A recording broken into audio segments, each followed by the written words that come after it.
1절 말씀입니다. 제가 가진 성경은 신약 성경 250쪽입니다.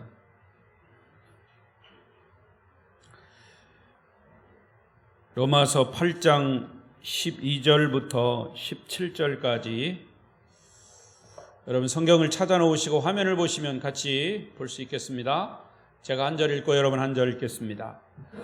그러므로 형제들아, 우리가 빚진 자로 돼 육신에게 져서 육신대로 살 것이 아니니라.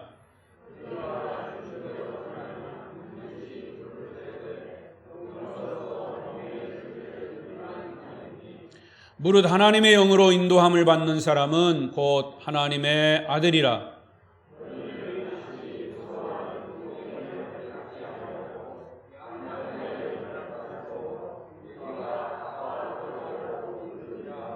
성령이 친히 우리의 영과 더불어 우리가 하나님의 자녀인 것을 증언하시나니, 자녀이면 또한 상속자 곧 하나님의 상속자요 그리스도와 함께한 상속자니, 우리가 그와 함께 영광을 받기 위하여 고난도 함께 받아야 할 것이니라.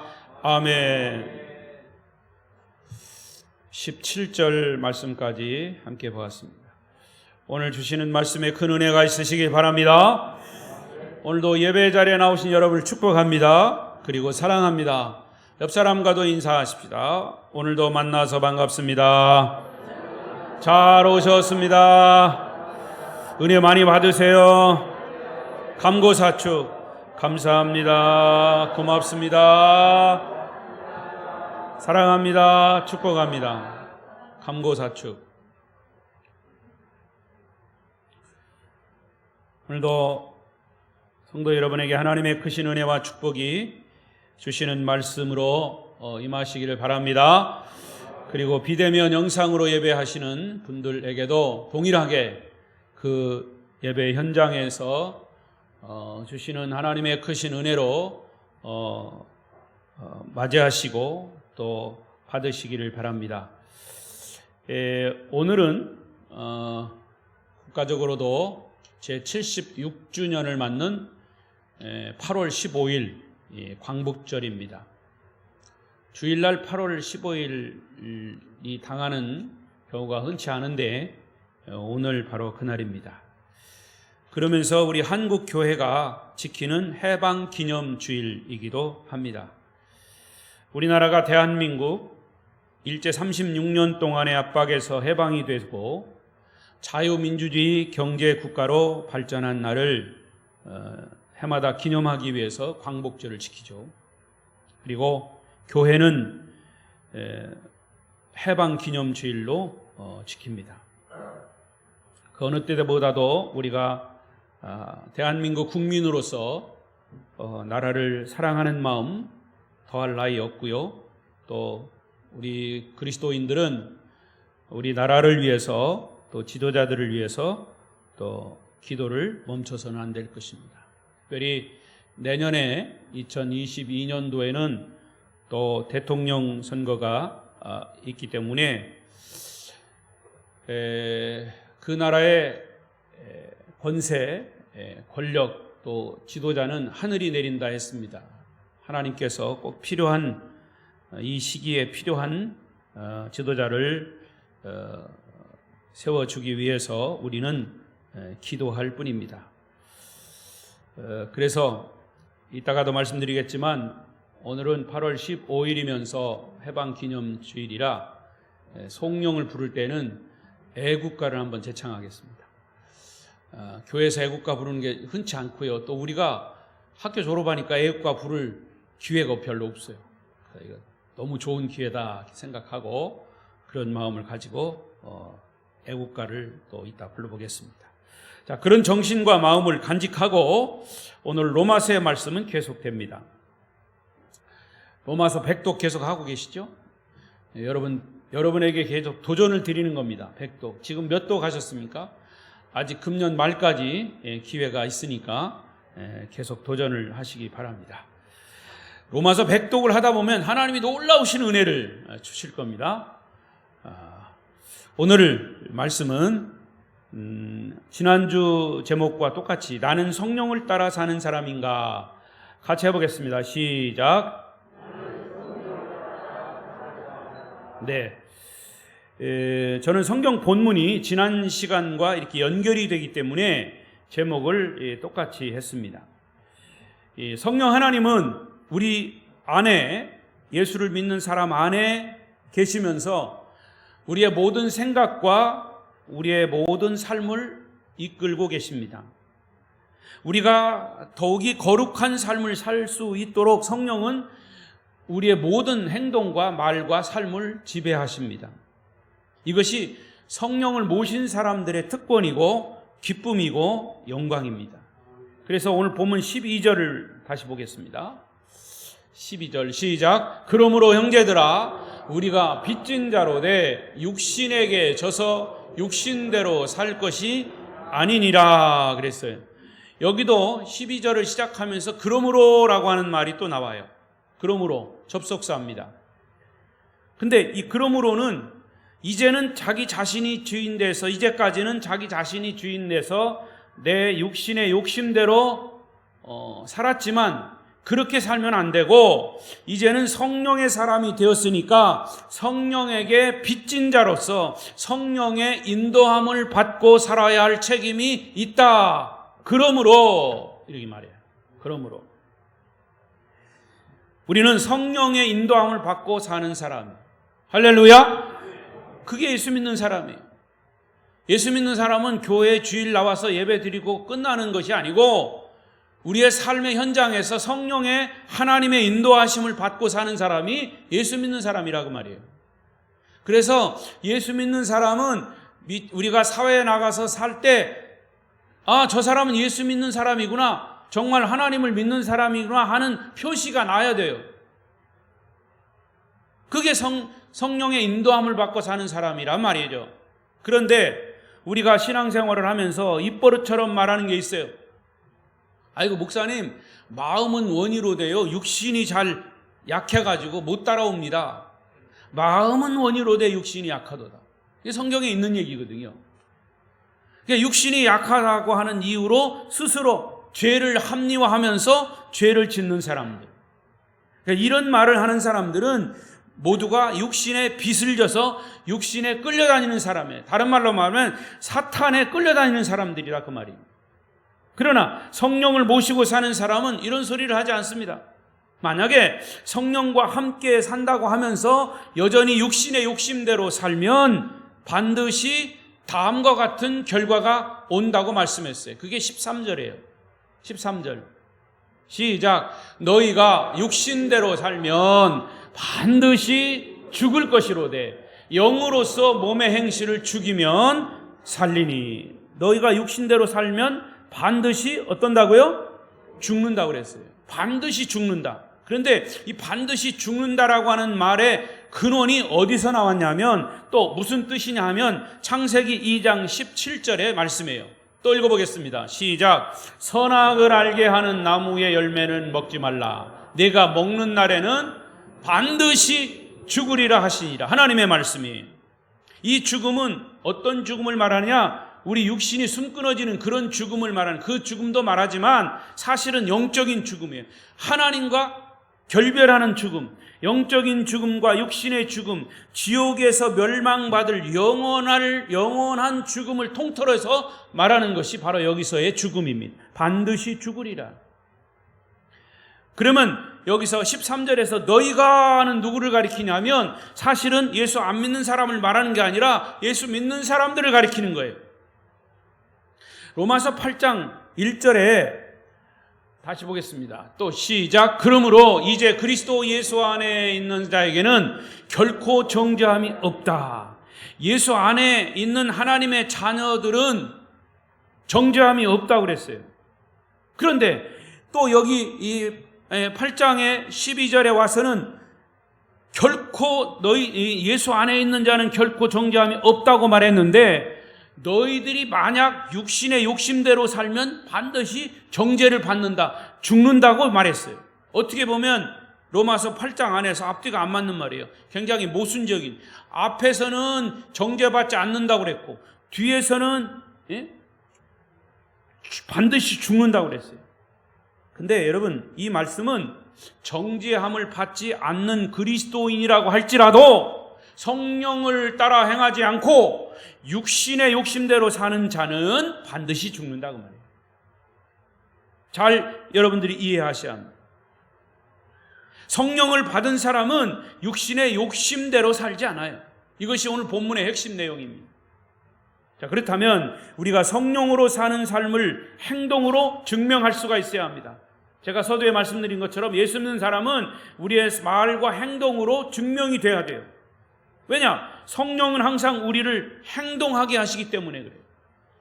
성령은 보이지 않는 하나님의 영, Holy Spirit, 거룩한 영이지만 그 영이 나를 지배하고 있으면 그 영이 어떤 방법으로든지 나를 이끌어 가십니다. 자, 14절을 보겠습니다. 14절 시작. 무릇 하나님의 영으로 인도함을 받는 사람은 곧 하나님의 아들이라. 하나님의 영, 성령으로 인도함을 받는 사람은 누구라고요? 하나님의 아들이라. 여기서 인도함을 받는다라고 하는 말의 뜻은 강제로 끌려간다라고 하는 뜻이에요. 그러니까 성령은 우리가 육신의 욕심대로 살던 시절에 잘 가던 곳을 가지 못하게 합니다. 거기 가면 안 돼. 또 나는 거기 가고 싶지 않아. 그런데 성령께서 강력하게 우리의 행동과 말을 통제하셔서 그를 이끌어 가세요. 이것이 성령의 끄는 힘이에요. 성령의 힘은 강력합니다. 아무리 우리가 버텨도 성령의 힘을 이길 수가 없어요. 예를 들어서 이 성령이라고 하는 이 단어는 원어로 푸누마입니다. 푸누마. 따라해봐요. 푸누마. 이 푸누마라고 하는 단어는 창세기에서 하나님이 아담을 창조하실 때 흙으로 창조하신 후에 그 코에 뭐를 넣었다고 그랬어요? 그 코에 생기를 넣었다고 그랬어요. 그 생기가 푸누마입니다. 하나님의 영이 그 우리 인간의 안에 들어온 거예요. 그래서 생영이 됐다고 그랬고 하나님의 형상을 닮았다고 그랬어요. 그래서 이 푸누마는 또 신약 성경으로 와보면 사도행전 1장 8절에 오직 성령이 너희에게 임하시면 너희가 권능을 받고 오라고 하는 이 성령이 있죠. 오직 성령이 너희에게 임하시면 그 성령이 푸누마네요. 근데 재밌는 것은 이 푸누마라고 하는 단어를 신약 성경에서 영어로 보면 다이너마이트예요. 다이너마이트가 뭔지 알죠? 예. 엄청난 이 다이너마이트는 이 산업 현장에서 이 돌을 깨트리고 하는 그런 데도 쓰지만 나중에는 이 노벨이라고 하는 사람이 이 다이너마이트를 발명했죠. 그래가지고 좋은 데 쓰라고 발명했는데 나중에 보니까 사람 죽이는 데 쓰는 거예요. 그래서 이러면 안 되겠다. 그래서 이 노벨이 그거를 발명해가지고 받은 그 사업을 해서 받은 그 엄청나게 번 돈을 결국엔 노벨상에 이렇게 내놓은 겁니다. 이 다이너마이트라고 하는 그런 거예요. 그러니까 엄청난 힘이 있는 거죠. 여러분, 쉽게 말해서 예수 안 믿던 사람이 예수 믿는 것은 엄청난 힘이에요. 엄청난 기적이에요. 맞습니까? 이것은 우리가 형용할 수 없는, 여러분 예수 안 믿는 사람이 예수 믿는 건요 정말 기적이에요. 기적 중에 기적. 근데 그 힘이 어디서 나오는 거냐? 사실은 알고 보면 성령의 힘에서 나오는 거예요. 할렐루야. 그러니까 여러분, 따라서 성령은 육신의 욕심에 대해서는 항상 아니요 라고 대답하게 하십니다. 육신의 욕심이 뭐예요? 죄예요. 죄를 짓게 하면 성령은 우리 속에 계시면 아니야, 그러면 안 돼, 예배 시간에 졸면 안 돼, 그렇게 말씀하셔요. 그러니까 성령을 따라 행하는 사람은 우리 인생 삶의 핸들을 육신의 욕심대로 맡기지 않는다 그 말이에요. 항상 성령의 손에 맡겨요. 성령이 가라 하면 가고, 성령이 오라 하면 오고, 성령이 서라 하면 서는 사람이 되는 게 성령의 사람이에요. 그게 예수 믿는 사람이에요. 이게 성령을 따라 사는 사람의 실제적인 생활이라고 말입니다. 13절 다시 보겠어요. 13절 시작. 너희가 육신대로 살면 반드시 죽을 것이로되 영으로서 몸의 행실을 죽이면 살리라. 성령의 사람은 성령으로 자기의 몸의 행실을 죽인다고 그랬어요. 여기서 죽인다라고 하는 말의 원어의 문법으로 보면 현재 동사예요. 현재 동사라는 말은 한 번 죽이는 것으로 끝나지 않고 계속 날마다 죽인다 그 말이에요. 반복 죽인다 그러면 내 육신에 욕심이 생기면 성령이 그 육신의 욕심을 날마다 죽여요.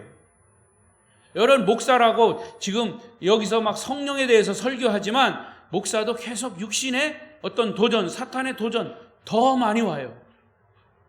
그럴 때 성령께서 마음속에 계속 그것을 죽이는 거예요. 그러니까 한 번 죽이는 것으로 끝나지 않고 날마다 죽이는, 여기서 그래서 반드시 죽을 것이로되 영으로서 몸의 행실을 죽이면 살리라.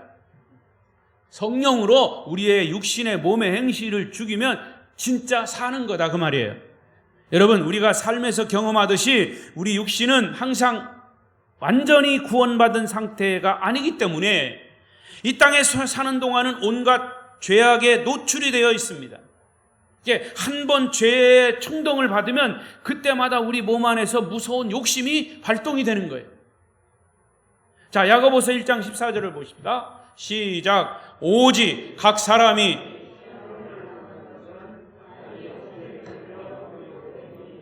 시험을 받는 것은, 여기서의 시험은 하나님의 테스트가 아니라 템테이션이라고 하는 유혹이에요. 유혹. 사탄의 유혹.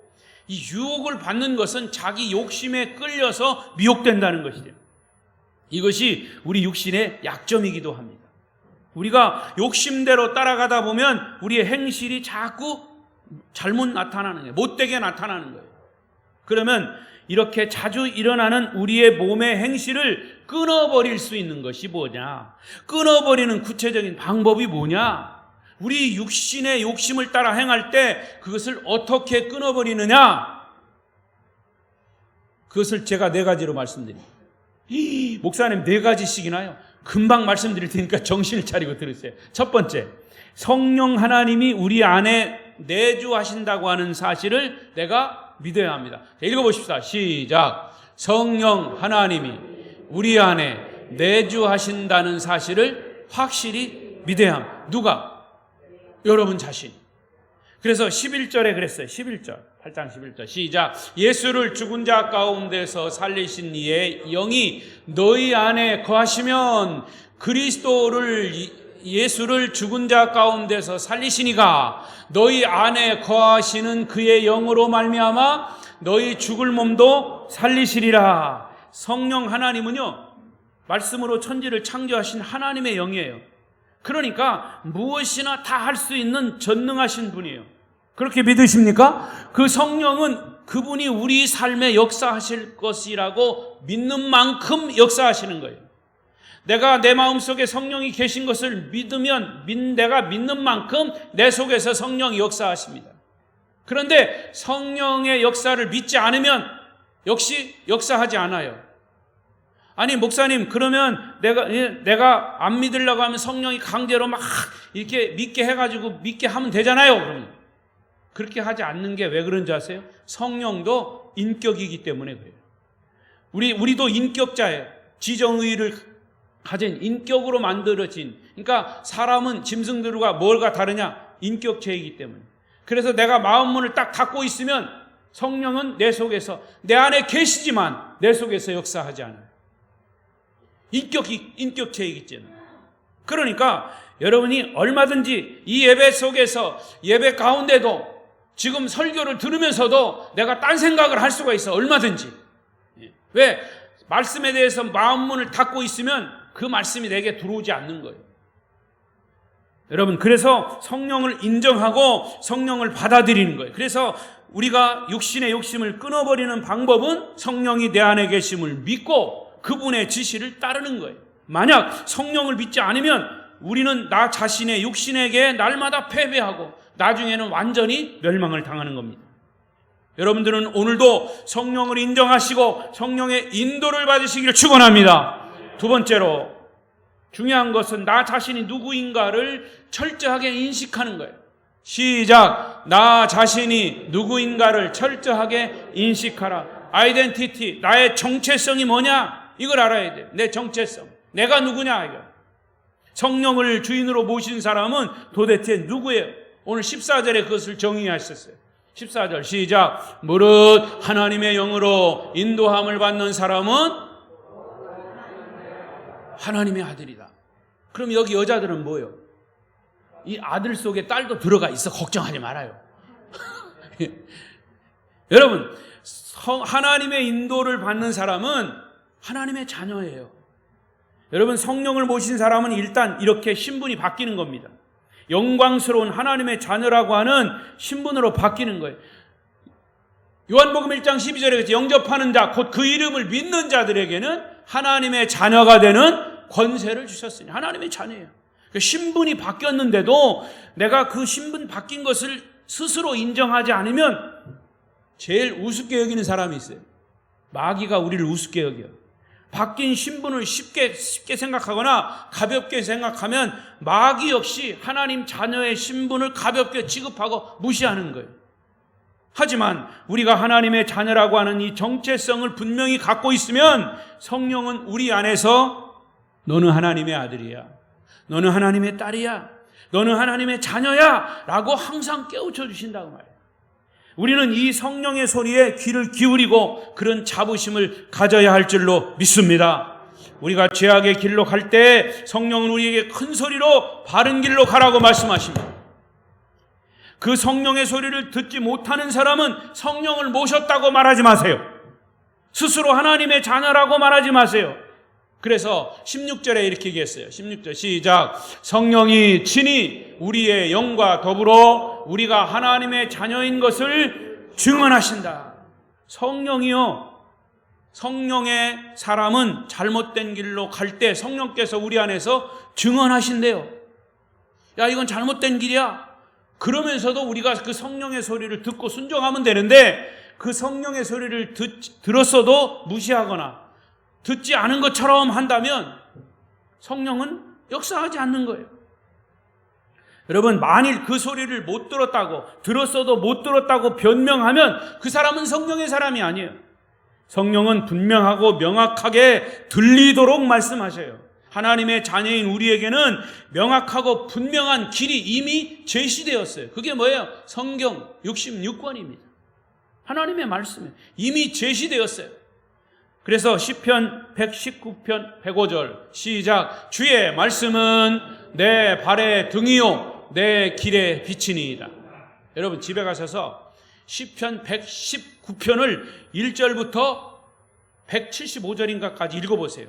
꼭 한번 읽어보세요. 하나님의 말씀을 가지고 성경을 온갖 것으로 다 거기다 제시해놨어요. 119편이 성경 66권 중에서 제일 긴 절수요. 그래서 성령은 우리 안에서 성경 말씀을 통해서 가르쳐 주세요. 때로는 우리가 하나님의 음성을 기도를 통해서도 들어요. 깨달음을 통해서도 들어요. 오늘같이 설교 선포되는 말씀을 통해서 들어요. 하나님의 음성을 때로는 어떤 사건을 통해서도 들어요. 어떤 사람을 통해서도 듣게 되지만 그 모든 것은 바로 다 성경에 기록된 것들이다. 따라서 영의 귀를 열고 영의 눈을 열고 영의 마음을 열고 깨닫는 은혜가 여러분에게 있으시기를 바랍니다. 그 다음에 세 번째는 사탄의 유혹 앞에서도 단호하게 말해야 합니다. 행동해야 합니다. 또 읽어보겠습니다. 시작. 어떤 사탄의 유혹 앞에서도 단호하게 말하고 행동해야 합니다. 우리 안에 거하시는 성령은 사탄의 유혹이 올 때마다 단호한 태도를 취하도록 명령하셔요. 여러분, 성령 하나님은요, 애매하거나 단호하지 않는 태도를 좋아하지 않으세요. 기뻐하지 않으세요. 하나님은 아담에게 뭐라고 그랬냐면, 네가 선악을 알게 하는 나무는 먹지 말라. 먹는 날에는 반드시 죽으리라. 아주 단호하게 말씀하셨어요. 그러나 사탄은 뭐라고 와서 꼬였냐면, 너희가 결코 죽지 아니하리라. 너희가 그것을 먹는 날에는 너희 눈이 밝아져서 오히려 하나님과 똑같이 되어서 선악을 분별할 줄 아는 하나님이 될 것이다. 이렇게 와서 유혹을 했어요. 해와는 하나님의 말씀을 듣고도 반드시 죽으리라 듣고도 뱀의 유혹 앞에서 단호한 태도를 취하지 않았어요. 안 돼! 말해야 할 때는 안 돼! 말해야 돼요. 이 정도는 괜찮을 거야. 아이, 꼭 그래야만 돼? 하나님도 이 정도는 봐주실 거야. 이게 아주 애매모호하게 반응을 해서는 결코 안 돼요. 제가 지방색을 얘기하는 거 아닙니다만은 저는 충청도 오리지널이에요. 충청도 말 중에 이런 게 있어요. 제가 한 번은 교회에서 당회를 하는데 이러한 것을 제가 계획하고 있습니다. 장로님 의견들 어떠십니까? 그러죠, 그래요. 대답이 됐어. 그런데 그게 하자는 얘기가 아니었어요, 나중에는. 하자는 얘기가 아니고 목사님의 말을 알아들었다 그 소리요. 근데 나는 하자는 얘기로 알았어. 나중에 그 계획된 일을 추진을 하다 보니까 누가 그러는 거예요. 목사님 그거 결정된 것도 아닌데 왜 하십니까? 그래서 지난번 당회 때 했잖아요. 그랬더니 그건 하자는 얘기가 아니고요. 목사님 말씀을 알아들었다 하는 얘기예요. 이게 확실치 않아요, 확실. 여러분, 우리 사람이요. 그건 이제 말의 어떤 그런 언어의 문화이죠, 문화. 근데 그럼에도 불구하고 우리가 영적인 부분에서, 죄의 부분에서 이런 것은 단호해야 됩니다. 그래서 저나 여러분이나 모두가 다 신앙에 아킬레스건이 있어요. 약점이 있다고. 어떤 남자는 여자라면 아주 사족을 못 써. 그게 그 사람의 약점이야. 또 어떤 여자는 이 남자라면 오금을 못 펴. 그 사람이 그 여자의 약점이야. 이성에 약한 사람이죠. 그런가 하면 어떤 사람은 명예에 약한 사람이 있어요. 무슨 모임만 있으면 꼭 자기가 회장해야 돼. 안 하고는 못 배겨. 명예가 약한 사람. 또 어떤 사람은 거짓말에 약한 사람이 있어요. 어떤 말을 해도 꼭 거짓말을 섞어서 해야 직성이 풀리는 사람. 거짓말에 약한 사람. 또 어떤 사람은 노는 데 약한 사람이 있어요. 노세 젊어서 놀아. 늙어지면 못 노나니. 노는 데 약한 사람. 또 체면칠에 약한 사람이 있어요. 체면칠에. 이 체면 때문에. 그래서 교회도 자기 체면 구겨질까 봐 못 나오는 사람들 많아요. 그런가 하면 돈에 아주 약한 사람이 있어요. 돈에 약한 사람. 교회에서도 돈에 약한 사람은요, 설교에는 혼자 은혜 다 받아. 그런데 감사헌금 하라면 벌벌 떠는 사람. 돈에 약한 사람. 친구에 약한 사람도 있어요. 주일이면 교회 가는 것을 다 알면서도 친구가 그 시간에 전화하면 오면 어디 놀러 가자고 하면 그냥 득달같이 교회 안 가고 친구한테 따라가는 거예요. 친구한테 약한 사람. 그러니까 그 사람은 친구가 하나님보다 위에 있는 거예요. 이게 다 인간 신앙생활 하는데 애킬레스건이에요. 누구나 이와 같이 약한 약점이 한두 가지씩은 있어요. 그런데 여러분, 사탄은 우리의 약점이 무엇인지 나보다 사탄이 더 잘 알아. 그래가지고 그걸 노리는 거예요. 그 베드로가 그랬어요. 사탄에게 틈을 보이지 마라 그랬어요. 마귀에게 틈을 보이지 마라. 그 틈이 뭐냐면 약점이에요. 약점. 그래서 그 약점을 통해서 우리에게 접근해 오는 거예요. 그때 여러분은 어떤 행동을 취하느냐? 마음속에 성령은 안 돼! 안 돼! 근처에도 얼씬거리지 말어! 빨리 그곳에서 도망쳐 나와! 그곳은 네가 있을 곳이 아니야! 라고 말씀하시고, 여기다 그렇게 말씀하시지 않지만 우리가 그런 감동을 갖게 된다고 말이에요. 그런 감동이 있으면 빨리 그 자리에 빠져나오든지 어쨌든 그것을 벗어나야 돼요. 우리 안에 계시는 성령은 우리를 그렇게 조종하십니다. 성령은 뭐라고 그랬어요? 보혜사, 헬퍼, 도움자예요, 도움자. 여러분, 죄에 끌려다니는 것은 우리가 사탄에게 권한을 주는 거예요. 기억하십시오. 우리가 죄에 끌려다니는 것은 사탄에게 권한을 주고 그 권한으로 나의 죄를 움직이는 거예요. 그래서 내가 거기에 끌려다니는 거예요. 반대로 내가 성령을 믿는다라고 하는 것은 성령에게 권한을 주고 그 성령에 의해서 내가 끌려가야 돼요. 할렐루야. 제가 그 얘기를 하고 있는 거예요, 지금. 여러분, 자기 정원을 깨끗하게 가꾸고자 하는 사람은 잡초를 자라나게 하지 않아요. 지체 없이 잡초를 뽑아버립니다. 근데 그 잡초가요, 내가 먼저 이기겠어. 그래, 우리 베타는 아직도 잡초가 많이 있어. 얼마나 잡초가 잘 나는지. 예? 그냥 틈만 있으면 잡초가 나와. 제가 우리 집사님한테 물어봤더니 제초제를 뿌려. 잡초가 아예 그냥 못 자라나게 그냥 제초제를 뿌려. 제초제를 뿌려도 나온대야? 그래서 졌어 내가. 근데 여러분, 사탄은 바로 그보다 더 무서워요. 더 무서워. 여러분, 온갖 새들이 내 머리 위를 날아다닙니다. 그러나 내 머리에 새 집을 짓지 하지는 말아야 돼요. 새는 내 머리 위에 날아다니지만 내 머리 위에 새가 집을 지면 어떻게 하겠소? 그것만은 막아야 되잖아요. 예수 믿으면서도 아직도 이런 단호한 말, 단호한 행동이 안 되시는 분들이 있습니까? 성령께 도움을 요청하시기를 바랍니다. 성령께서 여러분을 도우실 것입니다. 성령을 온전히 의지하셔서 사탄의 유혹에서 승리하시기를 축원합니다. 이제 마지막 네 번째로, 육신의 유혹을 물리치려면 역시 하나님의 말씀으로 무장해야 돼요. 시편 119편 9절 11절 시작. 청년이 무엇으로 그의 행실을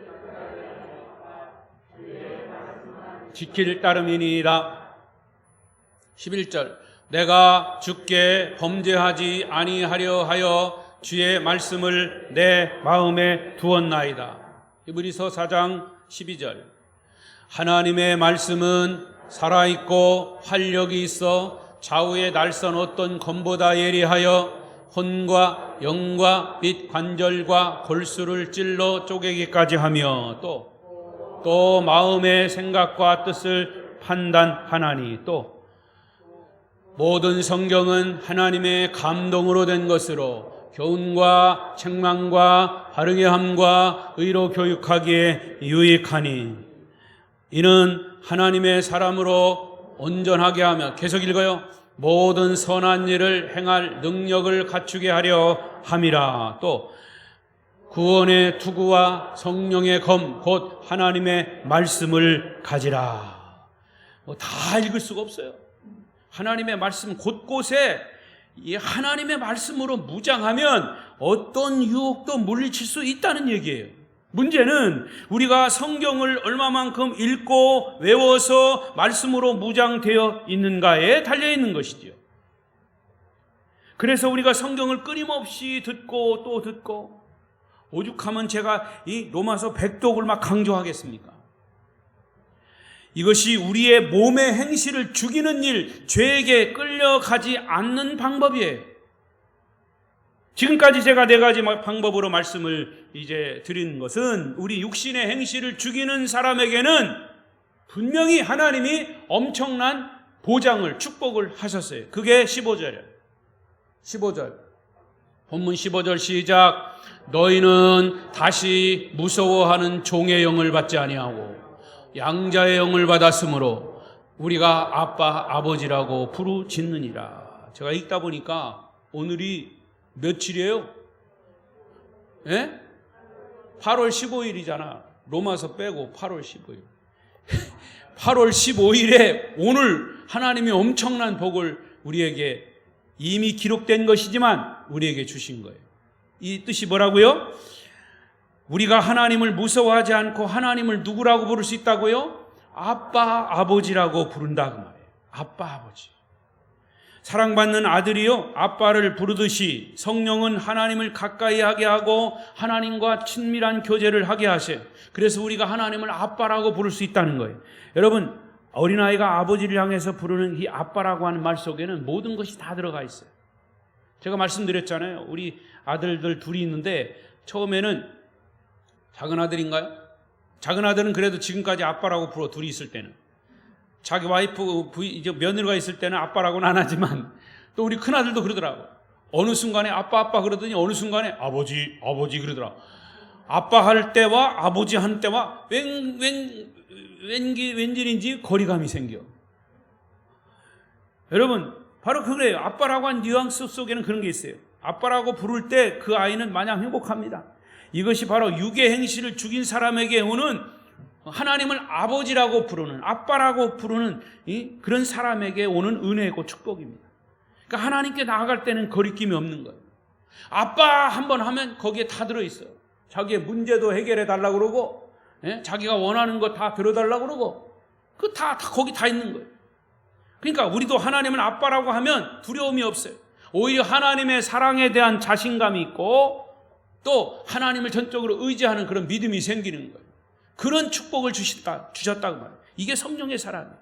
이게 성령의 사람만큼 행복한 사람은 없습니다. 그렇게 믿으십니까? 그뿐입니까? 육신의 행실을 죽이는 사람에게 따라오는 축복의 또 하나가 16, 17절이에요. 16, 17절. 시작. 성령이 친히 우리의 영과 더불어 우리가 하나님의 자녀인 것을 증언하시나니, 자녀이면 또한 상속자, 곧 하나님의 상속자요 그리스도와 함께한 상속자니, 우리가 그와 함께 영광을 받기 위하여 고난도 함께 받아야 할 것이니라. 할렐루야. 한마디로 천국을 상속자로 우리에게 주셨다 그 말이에요. 천국의 상속자라고 하는 믿음을 가지시면 천국의 영안이 열려요. 여러분, 다시 한번 강조합니다. 천국의 상속자라고 하는 믿음을 가지시고 천국을 보는 영안이 열리시기를 축원합니다. 한 가지 얘기하고 마치겠어요. 부산에 사는 어떤 할머니 권사님이 계셨어요. 그분은 일찍이 남편을 여의고 콩나물 장사를 하면서 자식들을 교육시켰어요. 무척이나 검소하시고 믿음이 좋으셔서 바쁘신 중에도 항상 기도의 생활을 쉬지 않으셨어요. 그렇게 어려운 중에도 자녀들을 교육을 시켜서 자녀들이 다 성공하고 아주 장성을 했습니다. 그런데도 권사님은 자식들과 같이 살지 않고 자그마한 오두막집에서 사시면서 아직도 콩나물 장사를 하고 계십니다. 자식들이 볼 때 그런 어머니에게 미안하기도 하고 황송하기도 하고, 또 다른 사람 보기에도 그냥 창피하기도 하고, 그래서 어머니에게 말씀하셨어요. 어머니, 이제는 아파트로 이사 가시지요. 아니면 단독주택으로 옮기셔서 사시도록 우리가 다 준비해 드리겠습니다. 그냥 좀 이제 편안히 이제 장사도 그만하시고 편안히 계세요. 라고 어머니를 설득을 했어요. 하도 졸라대니까 어느 날 권사님은 자식들을 다 모아놓고 이렇게 말했어요. 너희들이 그렇게 원하니까 그러면 나를 위해서 집을 하나 지어줘라. 근데 내가 원하는 집이 있다. 내가 원하는 집. 그 집은 바닥은 반드시 유리로 깔아야 되고, 기둥은 꼭 12개를 세워야 되고, 그리고 그 기둥의 밑바닥은 반드시 보석을 받아야 하는데 그 보석의 색깔은 다 달라야 하고, 문은 12개를 만들어야 한다. 그렇게 할 수 있냐? 자식들이 그 말을 듣고, 아니 지금 어머니 농담하십니까? 그런 집이 어디 있어요? 그런 집을 어떻게 짓습니까? 그렇게 짓지 못하면 그만둬. 나는 그런 내 집이 지금 저 천국에 있으니까 나는 그곳으로 조금 있으면 이사 갈 거예요. 나는 하나님께 그 집을 상속받은 자다. 할렐루야. 더 이상 입을 다물고 아무 소리 안 했대요, 자녀들이. 여러분, 그 권사님은 소박한 삶 속에서도 위축되지 않고 자식들에게 기대지 않고 당당하게 사셨습니다. 그러나 믿음으로 사셨습니다. 그 비밀이 뭐냐? 저 빛나고 영광스러운 천국에 대한 소망이 있었기 때문입니다. 여러분, 그런 천국 상속에 대한 소망이 있다면 이 땅에서의 삶이 때때로 우리를 힘들게 하고 낙심하게 해도 우리가 위축될 필요가 없다. 코로나 때문에 방역은 하지만 위축될 필요가 없다 그 말이에요. 그래서 바울은 우리에게 오늘 이렇게 말씀하세요. 너희가 하나님의 자녀면 상속자다. 하나님의 상속자다. 그리스도와 함께 한 상속자니 우리가 그와 함께 영광을 받기 위하여 고난도 함께 받을지니라. 여러분, 이 땅에 사는 동안 이게 우리가 사는 삶이 고난이라면 고난일 수 있어요. 그러나 우리가 천국의 소망을 가지고 지금 고난을 잘 견뎌라고 말이에요. 성도 여러분, 우리에게 이런 신분에 따른 보장이 있고 새로운 삶을 가능하게 하시는 성령의 적극적인 후원이 있고 도움이 있는데 왜 실망하십니까? 무엇 때문에 걱정하십니까? 무엇 때문에 고민하십니까? 성령 하나님은 지금도 여러분과 함께 계심을 믿으시기 바랍니다. 믿으시기 바랍니다. 마스크 벗고 믿으시기 바랍니다. 마스크 벗고 아멘 해야 돼요. 아멘 소리가 잘 안 들리니까. 성령 하나님은 지금도 우리와 함께 하십니다. 이번 한 주간도 성령과 동행하심으로 승리의 삶을 사시기를 축원합니다. 축원합니다. 기도하십시다.